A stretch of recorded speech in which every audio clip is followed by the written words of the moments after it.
Morning class, I hope you are all good. So today we'll be focusing on topic 2, which says the first farmers in Southern Africa.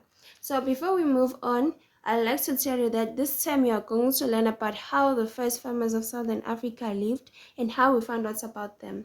In topic 2, you will learn about the San and the Khoisan that around 250 AD, new groups of African people slowly moved south and settled in the southern Africa. They were farmers who had a very different lifestyle to the San and the Khoisan. These African farmers grew crops and kept cattle. They lived in settled villages, and in some of these villages they formed chiefdoms where they were led by a leader or a chief, and they spoke Bantu languages which included isiZulu, isiXhosa, isiSotho, isiPedi, isiTswana, etc. So moving further, I'd first like to tell you how long ago were people in South Africa. As we already know that the first people to live in South Africa were the San hunter-gatherers. They lived here from about 20,000 years ago in about 18,000 BC. About 2,100 years ago, in 100 BC, life began to change in the western parts of southern Africa as Khoisan herders arrived. You guys must be wondering, what do I mean by BC and AD? So these letters BC and AD are used to talk about time, as AD stands for Anno Domini. This is a Latin word that means in the year of our Lord, and BC stands for the word before Christ, as Christians use the birth of Jesus Christ as a point from which they measure time. So moving further, we will then look when, why, and where the first African farmers settled in Southern Africa. Firstly, we will know what is farming. Farming is the practice of breeding animals or growing crops for food or clothes. Human ancestors stopped relying on hunting and gathering for food and began farming about 10,000 years ago. This change affected the way society worked as people began living in larger groups because of the availability of food. Towns and cities developed and people had to learn new skills for living in a larger group, like trading extra food, building roads to travel on, finding different ways to transport things, and ways of communicating between groups. Who were these African farmers? So the African farmers who moved in Southern Africa were Bantu speakers. They are the ancestors of many South African people. Like the hunter-gatherers and herders, they also arrived here 100 of years ago before any European did.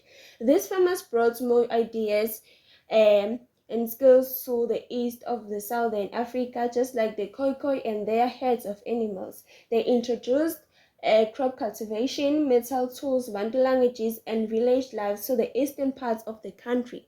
It is believed that they came here because this was a summer rainfall area and which was good for growing crops. Then the ox-plow was brought to the southern Africa by European settlers, and it replaced the hoe as a tool to clear the ground. It also changed the society of African farmers. The plow had to be pulled by oxen by women, but women were not allowed to handle cattle. This meant that women could no longer work in the fields and that men could take over that job. This weakened the position of women in this society. The African farmers had much larger herds of cattle than the Khoisan farmers, but their animals were also very important. The cattle didn't belong to the group but were the property of individuals. They were a symbol of power and wealth because they provided milk and meat, skin for clothes, and horns for containers. Their croppings were used as fuel for fires and plastering walls and floors in houses. They were used as a form of money to pay fines. They were also used to pay lobola. When a young man wanted to marry a girl, he would give a cattle to the girl's father as a certain amount of cattle. Where did they come from? So the African farmers arrived in southern Africa around 250 AD, which is about 1,000 years ago from further north in Africa. They were Bantu-speaking people and lived in an era that archaeologists called an Iron Age. For a long time, many people believe that African farmers arrived in South Africa at the time as European settlers arrived. But new research proves that they were here hundreds of years before Europeans, where the farmers settled. So the hunter-gatherers were nomadic and never stayed in one place for a very long time. The Khoisan were herders of animals and settled in one place for a long time before moving on. Around 2000 years ago, many grain farmers from East and Central Africa moved to what we now call the Southern Africa. They believed that the land should be used for planting, and these farmers took three different routes. One, some traveled toward Namibia and are today known as the Hero and Ovambo people. Two, the Nguni-speaking people went to the east coast of South Africa and are today known as the Xhosa, Zulu, and Sotho people. Three, some went in the interior, which is Gauteng, Free State, Limpopo, and Northwest, and they are now known as the Sotho people. There is evidence of two large farming settlements in Ditagong and Sikespontjan. How the farmers lived in settled chiefdoms. In homestead and villages, the early farmers lived in small villages and produced everything that they needed themselves. A village consisted of groups of huts called kraals, which were arranged around a curtain enclosure. The huts were made of clay and the roofs were made of thatch. The floors were smeared with cattle dung, and the villages were called homesteads. In terms of medicine and healing, a sangoma used plants as medicine. Often, these traditional healers will play drums and dance to assist in diagnosing an illness. The sangoma will try to heal people by working with both their minds and bodies. Moving on to agricultural crops and livestock.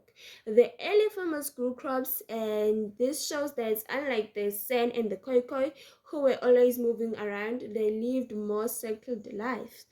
They grow crops on small pieces of land where they lived. On this land, they grew watermelons, pumpkins, beans, mealies, and sorghum.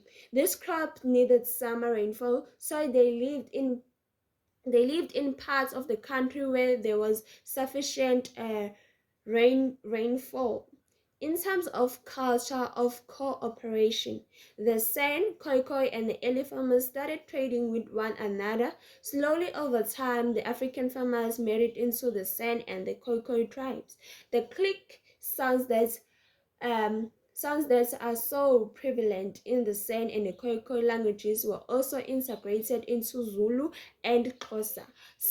There was conflicts between San, Khoisan, and the early African farmers over issues such as uh, cattle drinking too much water or the farmers using too much of the land for crops. We see that sometimes conflicts illustrate in the rock painting, and sometimes this was resolved by the San and the Khoisan partnering with the farmers. In terms of metalworking, the farmers knew how to extract iron and copper from the rock, and they built furnaces for this process. These furnaces were made by by using bellows made from an animal skin to blow air into fire. This was called smelting. This was an iron was then reheated so that it became soft, after which it was hammered and made into a useful tool. So guys, I will give you an activity based on what we've learned today, and I hope you all have a clear understanding. Let me leave and love you. This is all for today. We'll see each other some other time.